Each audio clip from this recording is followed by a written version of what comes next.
만나서 반갑습니다, 여러분. 저는 남편과 7년 연애 후 가정을 꾸린 30대 후반의 여성입니다. 지금부터 제 성공 스토리, 그리고 시댁 식구들과 있었던 사건들을 풀어놓으려고 해요. 살짝 말씀드리자면 남편과 시어머니, 시아버지께서는 아주 좋은 분들이셨지만 문제는 동서들이었거든요. 제가 사업을 하면서 별난 사람 한두 번 만난 것도 아니지만 그 동서들은 아마 제 인생에서 만난 황당한 사람 1, 2위를 차지할 것 같아요. 아무튼 이제 천천히 이야기를 시작할게요. 오빠, 나 아버님 뵈러 다녀올게. 밥 챙겨 먹고 있어? 벌써 가? 오늘 오랜만에 쉬는 날인데 그럼 나도 같이 가야지. 아니야, 나 혼자 다녀올게. 시아버지께서 오빠보다 나를 더 찾으시는 거 몰라? 여보는 피곤하다며 집에서 쉬고 있어. 오늘도 저는 시아버지 드릴 반찬을 한가득 챙긴 채 시댁으로 향했습니다. 제가 결혼한 지 얼마 안 돼서부터 시아버지께서 많이 아프시기 시작하셨거든요. 시어머니께서도 몸도 성치 않으신 상황인지라 병간호는 자식들이 돌아가면서 하게 되었던 거죠. 남편은 남동생만 둘이거든요. 아들 셋 다 결혼해서 가정을 이루고 살고 있고요. 하지만 점점 날이 갈수록 두 아주버님 내에서는 시아버님께 신경도 쓰지 않는 모습을 보이게 되었어요. 두 분은 처음부터 아버님을 요양원에 보내자고 주장하셨지만 남편과 제가 강경하게 나서는 바람에 집에 계시게 된 거였기도 하고요. 거기다가 제가 시댁과 거리도 제일 가까웠던 바람에 자연스럽게 저는 시댁에 자주 방문하면서 간호를 도맡게 되었습니다. 아버님 식사 못하셨죠? 얼른 제가 차려올게요. 밥은 뭔 밥이냐? 난 괜찮다. 무리해서 집에 올 필요 없다니까 왜 와서는. 아버님 혼자 계시면 심심하시잖아요. 제가 말동무 해드릴 겸 오는 거죠. 하루 종일 누워있으니 해줄 이야기도 없구만. 못하러 늙은이랑 이야기한다고 오는 거냐? 시간 남으면 친구들 만나서 놀면 된다. 저는 시아버지께서 홀로 무료하실 것을 우려해 그날도 시간을 내어 방문하게 되었습니다. 병든 시아버님과 있으면 힘들지 않냐고요? 전혀요. 그리고 저희 아버님, 제가 처음 시집 왔을 때부터 항상 저에게 다정하게 대해주셨던 분이셨거든요. 저 성인 된 지 얼마 안 돼서 친아빠가 돌아가셨는데 그래서 그런지 항상 다정하신 시아버지를 뵐 때면 마치 아빠처럼 느껴지기도 했답니다. 오는 길에 느꼈는데 날이 꽤 선선하길래 저는 휠체어에 아버님 앉혀드리고선 근처 공원으로 산책을 나왔어요. 그래, 내가 첫째 며느리 하나는 정말 잘 뒀다. 이렇게 호강하고 사는구나. 오래오래 사셔서 제가 성공하면 꼭 진짜 호강시켜드릴게요. 됐다. 난 이걸로도 충분하다. 내가 죽으면 나는 금방 잊어버리고 니들끼리 행복하게 살아라. 아버님, 그런 말씀 마세요. 저는 아버님 떠나보낸다는 생각 한 번도 한 적 없어요. 저 건강한 손주 아버님께 안겨드릴 거거든요. 손주 다 클 때까지 절대 못 보내드려요. 내가 아들 복은 없어도 며느리 복은 있구나. 그걸로 족하다. 그의 껄껄 웃으시는 아버님께서는 오랜만에 바깥 산책에 기분이 좋으신 듯 보였습니다. 며칠 후에는 남편을 설득해 시부모님 모시고 여행을 가게 되었어요. 남편은 아버님 거동이 불편하신 걸 우려했지만 저는 개의치 않았네요. 남편의 차를 타고 평화로운 깊은 산속으로 들어간 저희는 펜션에 머물게 되었습니다. 그날따라 여러 생각이 겹쳐 잠이 오지 않았거든요. 그래서 시골에 밤공기나 마실 겸 문을 열고 나간 저는 마당에 누워 계신 아버님을 발견했어요. 아버님, 안 주무셨어요? 바깥 공기 찬데 밖에 계시는 거예요? 아가 왔느냐? 잠이 안 오더냐? 여기 누워봐라. 별 보고 있었다. 우와, 진짜네요. 저희 동네에선 워낙 보기 힘들었는데 저희가 멀리 왔긴 한가 봐요. 별이 너무 예뻐요. 눈도 침침한데 오늘따라 잘 보이는구나. 내가 살 날이 얼마 남지 않은 게 느껴진다. 아들 둘이는 뭐 하는 건지 보이지도 않는 것이 그래도 믿을 구석은 너랑 재원이라는 생각뿐이다. 그렇게 말씀하시면 저 서운해요. 믿어주신 거는 감사하지만 아버님 없으면 저희는 어떻게 살아요? 기운 차리셔야죠. 저랑 오빠에게 의지하셔도 괜찮아요. 힘들면 언제든지 제가 찾아뵐게요. 아니면 아예 아버님 댁에 머물까요? 늙어서 아무것도 못하고 집만 되는 것만큼 비참한 것도 없다. 그래도 우리 첫째 아들이랑 며느리 크게 성공하는 거 보고 가려울 것만. 아버님께서 여행에서 돌아와서도 부정적인 말씀을 많이 하시는 것이 걱정된 저는 거의 매일 퇴근하면 시댁에 들렸던 것 같아요. 오지 말라고, 네 할 일 하라고 쉬라고 연신 만류하셨지만 그래도 제가 가진 기운을 나눠드리고 싶었거든요.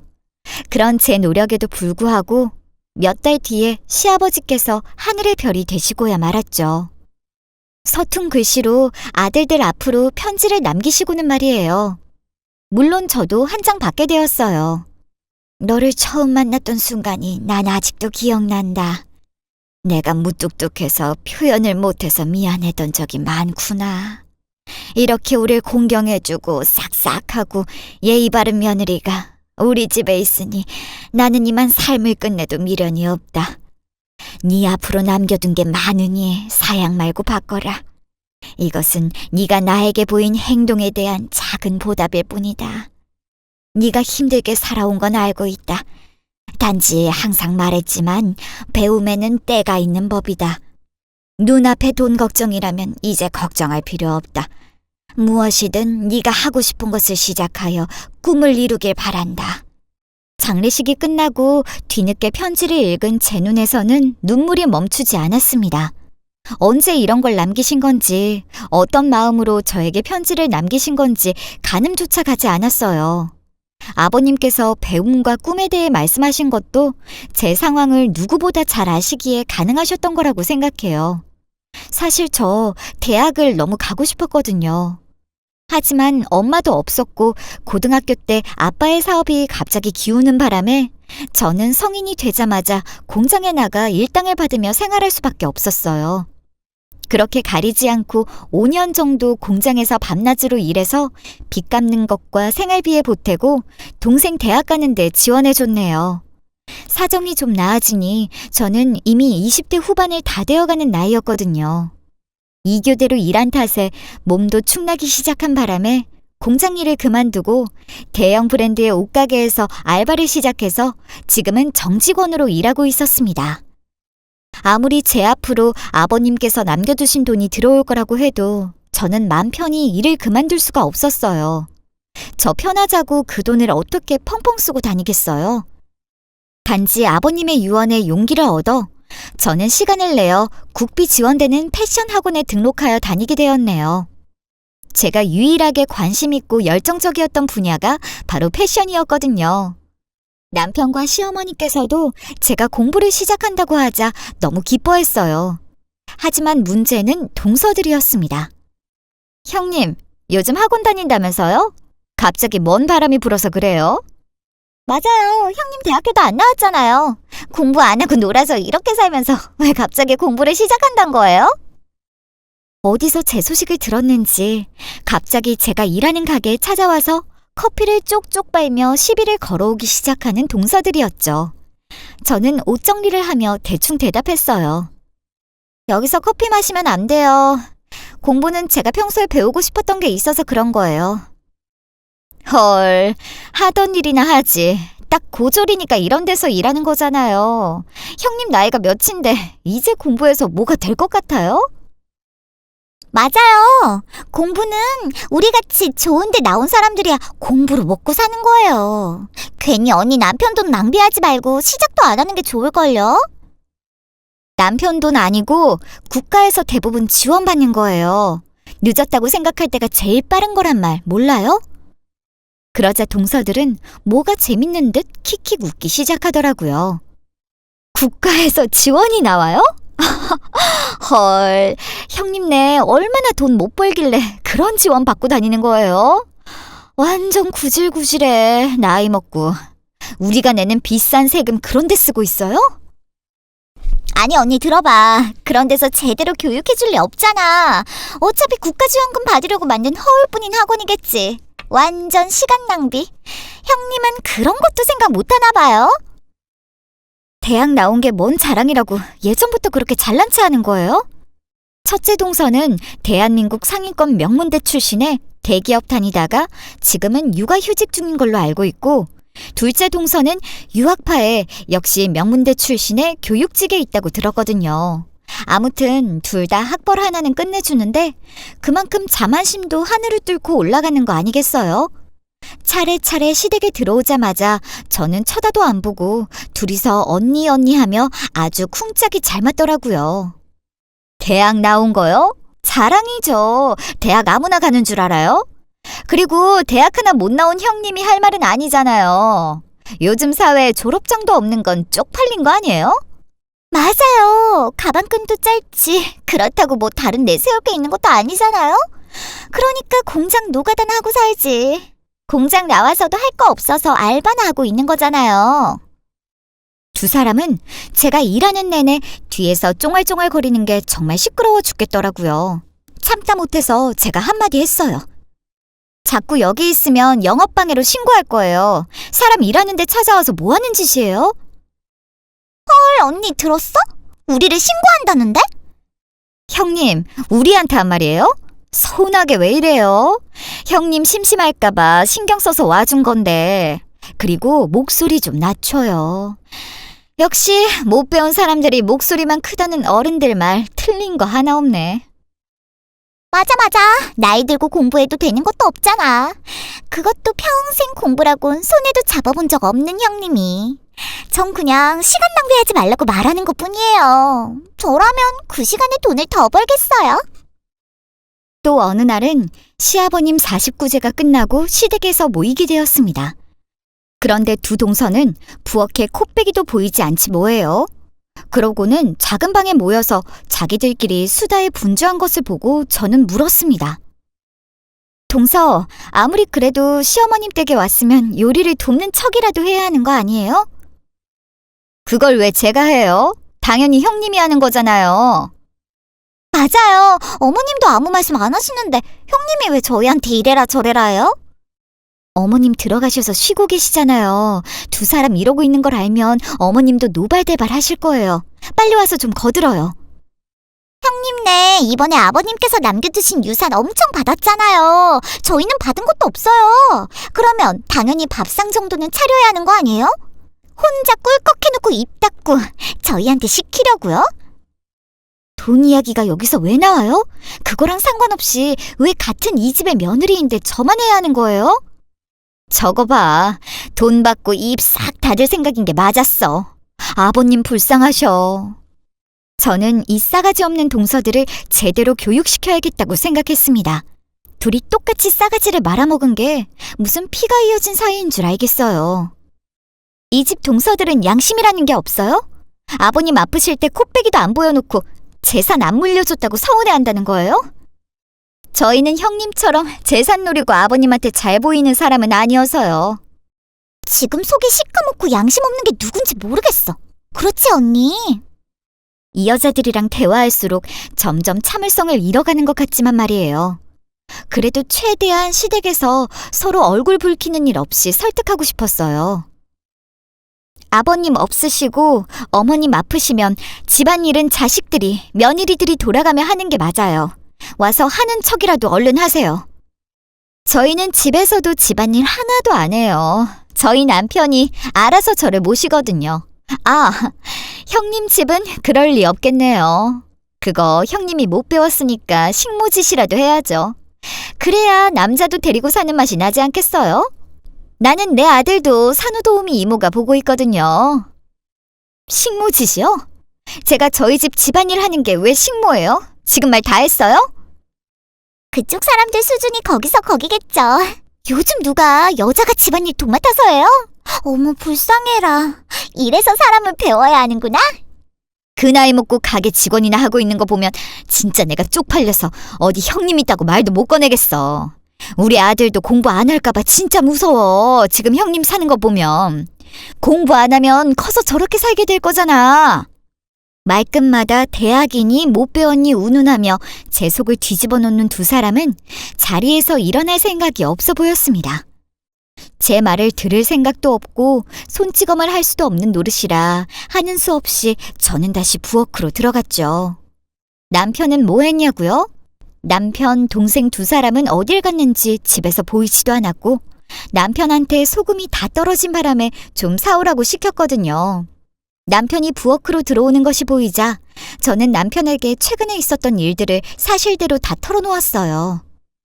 동서들 말야, 며칠 전에는 나 일하는 가게 찾아와서 못 배워서 이런 일 한다니 공부는 갑자기 왜 하냐니 말끝마다 못 배운 게 대학도 안 나온 게 이러더니 시댁에서까지 날 무시하기 시작하잖아. 내가 졸업장 없다는 이유로 이런 말이나 듣고 살아야 해? 제 말에 화가 난 듯 남편은 방문을 열어 제꼈습니다. 저는 남편이 뭐라고 할지 궁금해서 뒤에서 지켜보고 있었어요. 재수 씨, 방금 내 와이프 무시했다는 게 사실입니까? 두 사람은 5초간 입을 다물고 눈빛 교환을 하더니 마치 약속이라도 한 듯 말을 꺼냈습니다. 저희가 언제요? 형님이 오해하신 것 같아요. 저흰 그냥 형님이랑 친해서 장난친 것뿐이에요. 왜 형님 말만 믿고 저희한테 그래요? 그게 어딜 봐서 장난입니까? 받아들이는 사람이 기분 나쁘면 그건 장난이라 할 수 없는 거 아닌가요? 에이, 다 며느리끼리 뭉쳐서 돕고 살자고 하는 이야기인데 형님이 저희를 많이 미워하시나 봐요. 그렇게 받아들이시는 걸 보니 어쩔 수 없네요. 얘 말이 맞아요. 저희 서로 언니라고 부를 정도로 친한 거 알잖아요. 여자들끼리 세상이 있는 것뿐이에요. 그러자 남편이 저를 쳐다보길래 저는 아니란 뜻으로 고개를 도리도리 흔들었습니다. 아무튼 다시 그런 일이 있으면 저도 가만 안 있을 거예요. 그렇게 학벌이 중요해요? 저는 학벌보다 인성을 높이 사서 제 집사람이랑 결혼한 거 한 번도 후회한 적 없거든요. 제 동생들은 결혼 상대로 인성은 따지지도 않았나 봐요. 지금 이렇게 된 거 보니까. 남편의 한마디에 두 동서의 표정이 싹 굳는 게 보였습니다. 솔직히 저도 속 시원했거든요. 그래도 남편이 제 편이어서 다행이에요.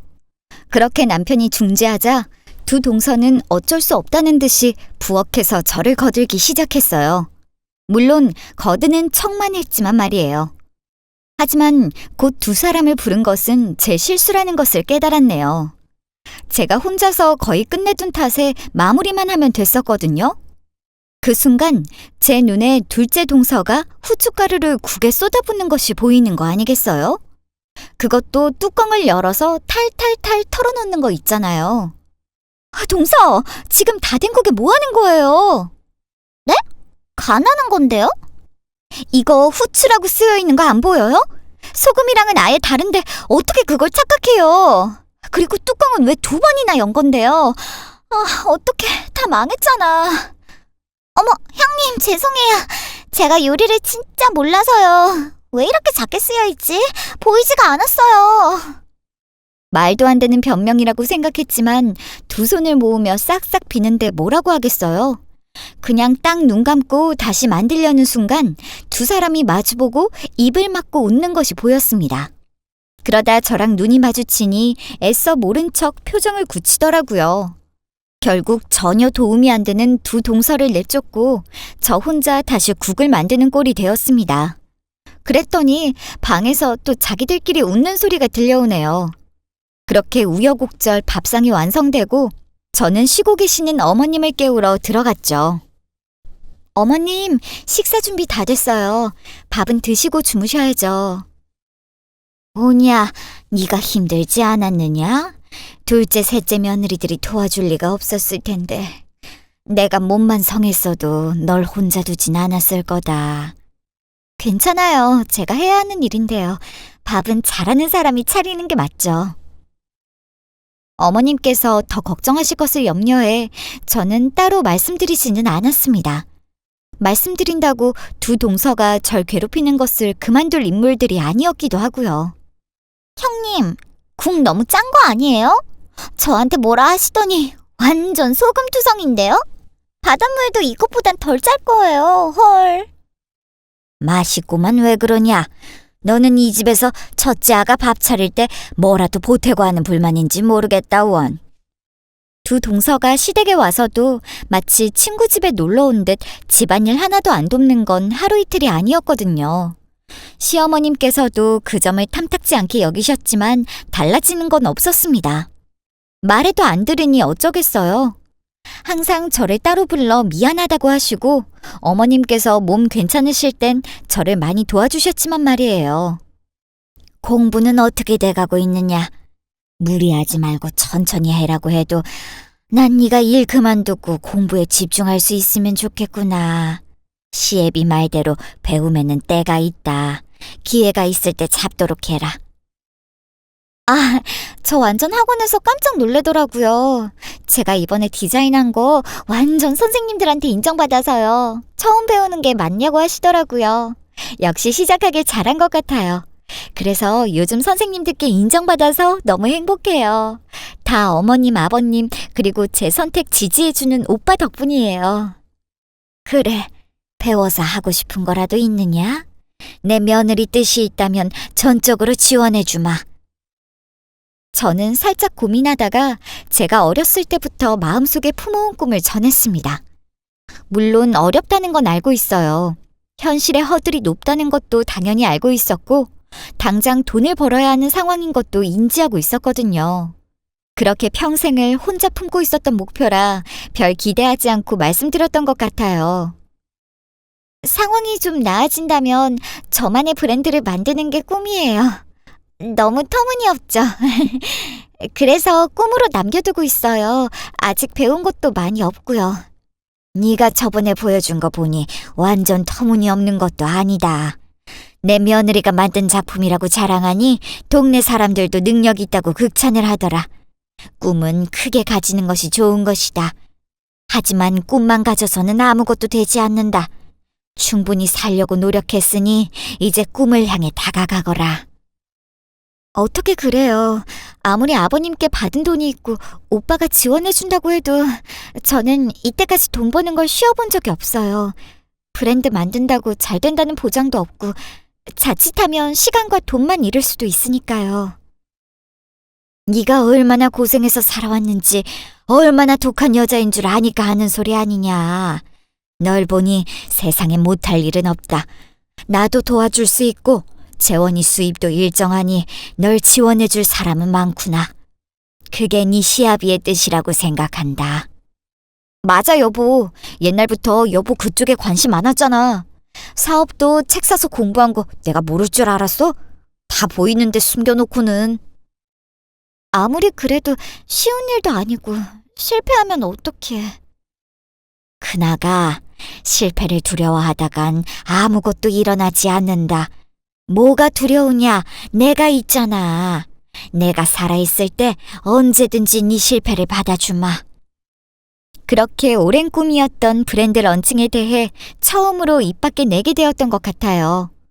예상외로 시댁 식구들은 비웃지 않고 제 꿈을 존중하며 기운을 북돋아 주었죠. 물론 두 동서 빼고요. 식사가 끝나고 어머님과 남편이 이야기 나누러 방에 들어가시자 두 사람이 저를 끌고 오더라고요. 그러고는 하는 말이 뭔 줄 아세요? 형님, 설마 어머님께서 하신 말 진지하게 들은 거예요? 표정이 예사롭지 않던데? 들었어? 어머님 완전히 노망나신 거 아니야? 평생 집안일에 식당에서 일만 하셨는데 어떻게 현실을 아시겠어. 그래서 뭘 모르고 하시는 소리잖아. 아무리 그렇다 해도 사업을 도와준다니 완전히 돈 날리는 거 아시고 하는 소리신가? 당장 시작할 것도 아니고요. 동서들 돈 나가는 것도 아니고요. 신경 쓸 거 없어요. 그거 설마 아버님 어머님 돈은 돈도 아니라는 거예요? 아까는 안 할 것처럼 말하더니 형님 진짜 웃기네요. 아무튼 괜히 허튼 짓 해서 집안 말아먹을 생각 말고 조용히 짜져 있어요. 사람이 자기 주제를 알아야 그게 사람이에요. 진짜 참다 보니까 말이 너무 심한 거 아니에요? 당신들이 그렇게 잘났어요? 제발 교양 없게 소리 좀 지르지 마세요, 형님. 아무리 못 배운 사람이라도 그렇게 머리 텅텅 빈티 내고 다닐 필요 없다니까요. 이게 진짜! 아까부터 이 여자가 나보고 짜져 있으라니 머리 비었다니 참다 보니 제대로 호구로 보인 것 같길래 여기가 시댁이라는 것도 있고 둘째 동서의 머리채를 잡아 흔들기 시작했습니다. 이거 놔! 정신 못 차리는 둘째 동서 대신 첫째 동서가 제 머리채를 잡아 올리는 바람에 순식간에 그 자리는 난장판이 되고 말았지만요. 소란을 듣고 어머님과 남편이 온 듯했어요. 두 사람이 보이자 갑자기 둘째 동서가 주저앉아 울기 시작하더라고요. 어머님, 형님이 막 제 머리 잡고. 어머님, 그게 아니라... 제가 뭐라 변명하려는 사이 어머님께서는 두 동서가 보는 앞에서 저를 토닥여 주셨습니다.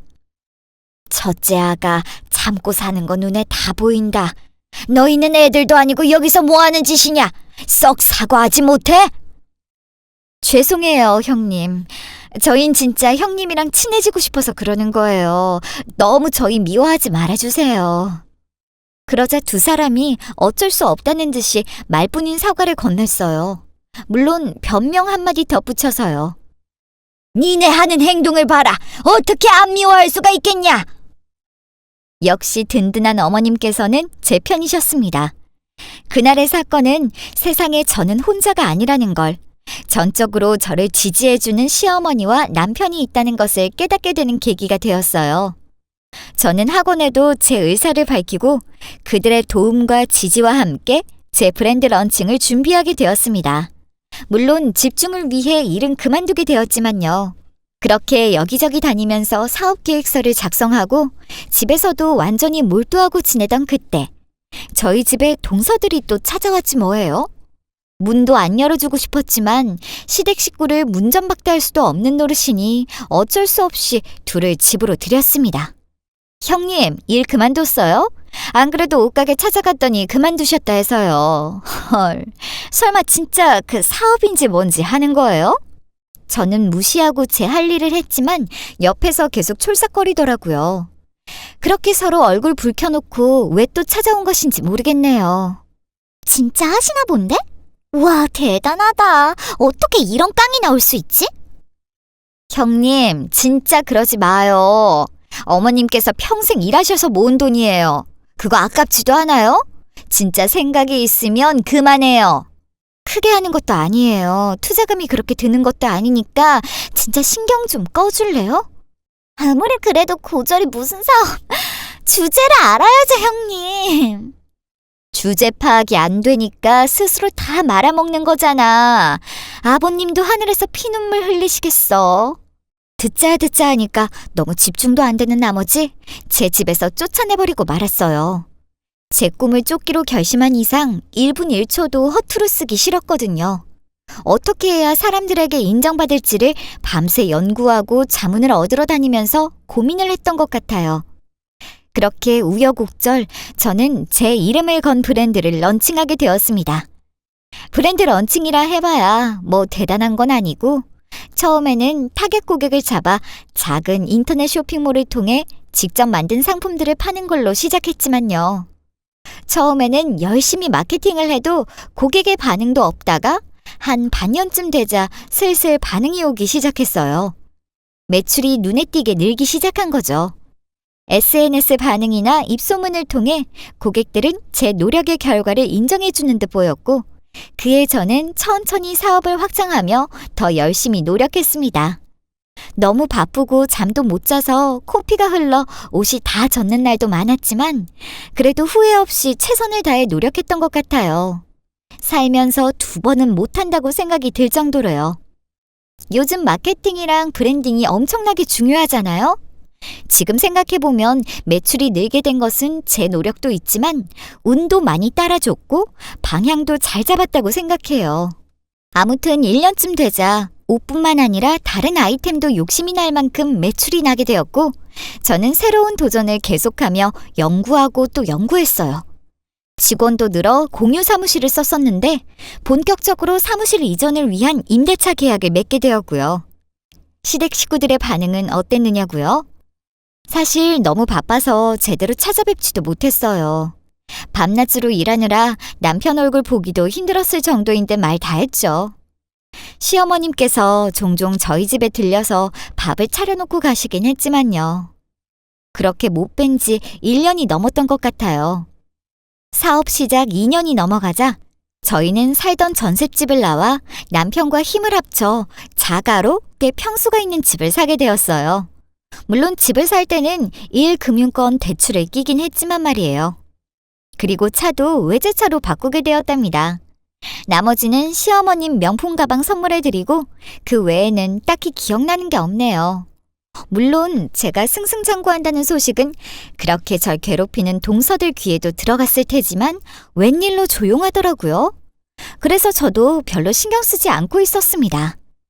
그러다 어머님 생신이 다가와서 결국 동서들과 마주하게 되었지만 말이에요. 저희는 레스토랑 건물 1층에서 만나기로 하고 새로 뽑은 차를 타고 약속 장소로 향했죠. 물론 그렇게 저를 무시한 동서들 오랜만에 만나는 자리이니 저도 당당하게 보이도록 한껏 꾸미고 나왔고요. 그렇게 약속 장소 근처로 다가가니 낯익은 얼굴들이 보이더라고요. 저는 차의 창문을 내리고 시어머니를 불렀습니다. 어머님도 저희를 기다렸다는 듯이 활짝 웃으시더라고요. 멀뚱히 서 있던 4명의 동서와 아주머님들은 표정이 굳었지만 말이에요.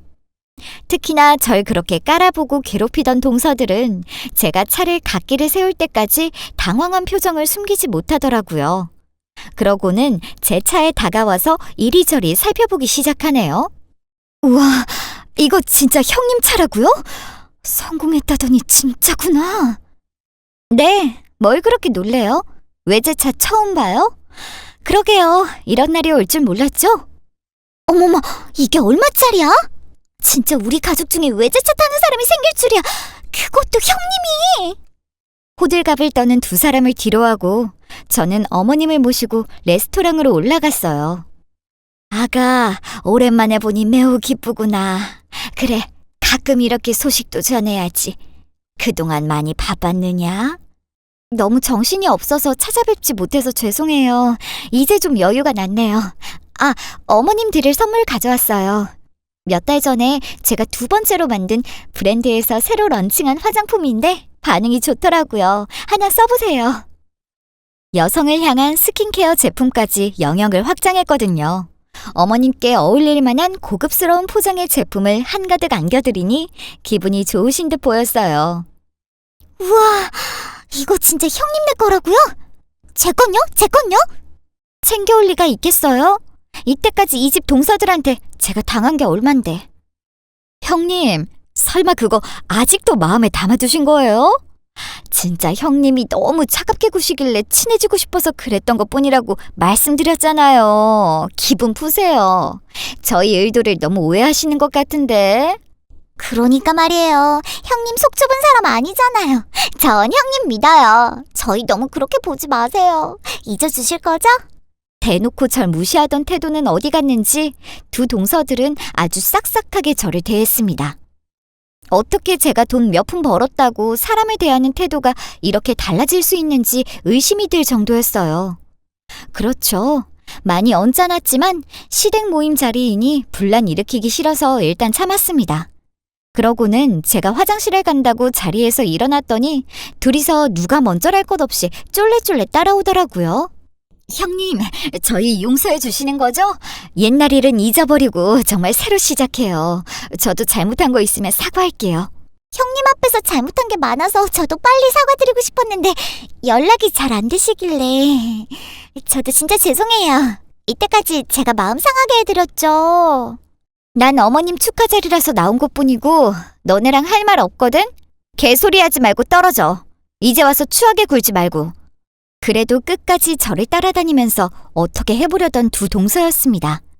그 뒤에도 동서들은 끈질기게 저한테 연락하고 찾아오면서 저를 설득하려 들었는데요. 며칠 뒤에 그 이유를 알 수 있었습니다. 제가 패션 사업을 하면서 돈을 많이 벌었다는 소식을 전해 듣자 배가 아팠는지 동서들도 합심해서 큰돈 들여 사업을 열었다고 하더라고요. 그런데 아무 대책 없이 남 큰돈 번 거 보고 따라한 사업이 잘 될 리가 없었죠. 그래서 그렇게 저한테 붙어먹으려고 했나 봐요.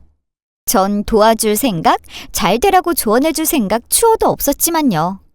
아무리 못 배운 고졸인 제가 하는 일이라도 그렇지 시장도 안 알아보고 멍청하게 뛰어들어서 뭐 하는 건가 싶었습니다. 그래도 사람은 변하지 않는다는 걸 느끼게 된 사건이 또 있었는데요. 제 단짝 친구를 통해 알게 되었는데 SNS를 통해 제 브랜드에 대해 악의적인 글을 지속적으로 올리는 사람이 있었다는 것이었죠. 전 바로 허위사실 유포 명예훼손으로 고소를 진행하게 되었고 잡고 보니 누구였을 것 같아요? 예상한 대로 그런 짓을 저지를 사람은 둘째 동서밖에 없었네요. 아마 첫째 동서도 걸리지만 않았을 뿐 더하면 더했지 덜하진 않았을 거예요. 둘째 동서는 자기가 한 짓이 들통이 나자 싹싹 빌며 저를 경쟁 상대로 느끼고 질투해서 그랬다고 자백했다고 해요. 여러분이 생각하기에도 웃긴 변명이죠? 제 앞에서 그렇게 잘 보이려고 하는 듯 하더니 뒤에선 더러운 짓을 꾸미고 있었던 것입니다. 그렇게 1년이 더 지났을까요? 오랜만에 휴일에 첫째 동서로부터 전화가 왔습니다.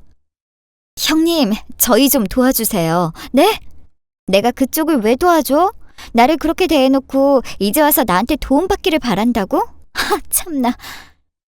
아무튼 형님께는 큰돈 아닐 거예요. 들어만 주시면 안 돼요? 제가 꼭 갚을게요.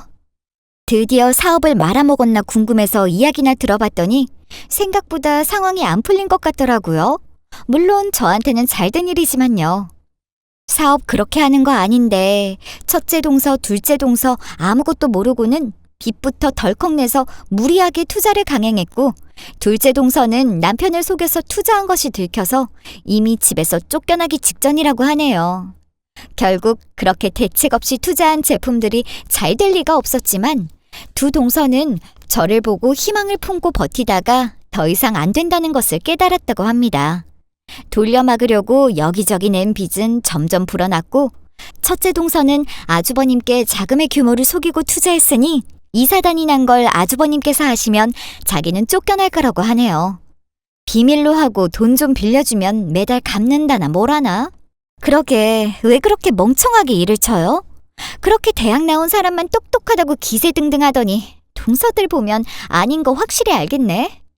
어머님도 한 푼도 못 준다고 하시고 대출은 더 이상 제 이름으로 나오지도 않는다고요. 저 당장 이번 달 나갈 돈이 얼만데 제발 살려주세요, 형님. 저 사채도 썼단 말이에요. 그런 걸 헛똑똑이라고 하거든? 그 잘난 명문대 나왔다고 아주 콧대 높으시더니 그러게 평소에 나한테 잘했으면 손이라도 내밀어줬을 텐데 아쉽게 됐네? 그렇게 주제거리더니 이제 네 주제가 뭔 줄 알았어? 저한테 그런 말씀하셔서 속이 풀리신다면 그걸로 괜찮아요. 그래도 꼭 좀 도와주세요. 주제 알았으면 내 눈앞에서 사라지란 말인 거 못 알아들어? 제가 알기에는 첫째 아주버님 수입도 그렇게 안정적이지 못한데 어떻게 해결하려나 모르겠어요.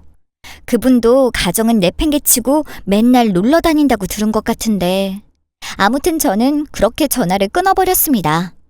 집에 들어온 남편한테 이 사건을 이야기하니 남편도 똑같은 전화를 받았다고 하더라고요.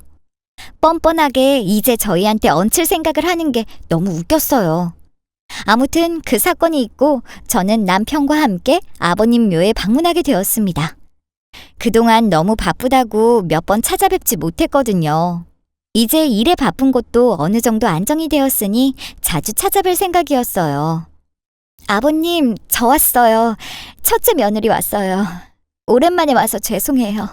아버님이 너무 그리워져서 제 눈에서는 눈물이 주르륵 흘러내리기 시작했습니다. 아버님, 저 성공했어요. 성공해서 아버님 호강시켜드린다고 그렇게 약속했는데 왜 이렇게 일찍 가버리셨어요? 제가 성공하는 모습 지켜보셨어야죠. 그래도 저 늦게나마 약속 지켰어요. 하늘에서 저희 지켜보고 계시죠, 아버님? 저희는 그렇게 아버님 무덤 앞에서 한참 눈물만 흘리다 꽃을 두고 돌아오게 되었습니다. 이렇게 이야기를 마치고 이제 슬슬 제 근황을 알려드리려고 해요. 여전히 제 사업은 인터넷 뉴스에 등장할 정도로 성장하고 있고 저도 대표로서 며칠 전에 인터뷰를 진행하고 왔어요. 둘째 동서는 남편에게 거짓말 친 게 화근이 되어서 결국 집에서 쫓겨났다고 하네요. 알고 보니 첫째 동서도 대기업에 복직했다가 사업병 걸려서 그만두고 투자한 거라고 하더라고요. 그쪽은 이혼당하지는 않았는데 대신 저한테 돈 빌려달라고 부탁한 뒤로 시댁에 코빼기도 보이지 않네요. 여러분께서는 두 사람의 결말이 어떻게 느껴지시나요? 저는 이렇게 생각해요. 물론 자기들이 노력해서 대학에 가게 된 거고 좋은 직장에 취업하게 된 것도 대단하다고 생각해요. 그 노력은 저도 인정하고요. 하지만 한 사람의 인생 뒤엔 어떤 사연이 숨어 있을지 모르잖아요. 저에게 이 경험은 학력, 직업, 월급 이런 외적 조건들이 절대 개인의 능력과 가치를 판단하는 척도가 되어서는 안 된다고 생각하게 된 경험이었습니다. 이만 저는 이야기를 마무리할게요.